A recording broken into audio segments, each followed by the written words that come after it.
தமிழகத்தில் சட்டப்பேரவை தேர்தல் வரும் ஏப்ரல் 23ஆம் தேதி நடைபெறவுள்ள நிலையில் 100% வாக்குப்பதிவை உறுதி செய்யும் நோக்கில் கரூர் மாவட்ட நிர்வாகம் சார்பில் பள்ளி, கல்லூரிகள் மற்றும் பொதுமக்கள் அதிகம் கூடும் இடங்களில் விழிப்புணர்வு நிகழ்ச்சிகள் நடத்தப்பட்டு வருகின்றன. அதன் ஒரு பகுதியாக மினி மாரத்தான் போட்டி இன்று நடைபெற்றது. ஆடவர், மகளிர் என இரு பிரிவுகளாக நடைபெற்ற இந்த போட்டியை தேர்தல் நடத்தும் அலுவலரும் மாவட்ட ஆட்சியருமான ரவிக்குமார், மாவட்ட காவல் கண்காணிப்பாளர் ஹரிகரன் பிரசாத் ஆகியோர் கொடியசைத்து தொடங்கி வைத்தனர்.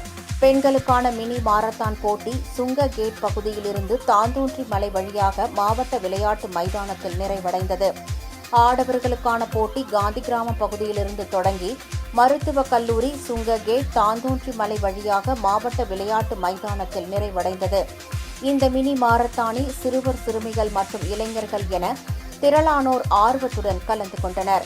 வெற்றி பெற்றவர்களுக்கு சான்றிதழ்கள் மற்றும் நினைவு பரிசுகள் வழங்கப்பட்டு பாராட்டுகள் தெரிவிக்கப்பட்டன.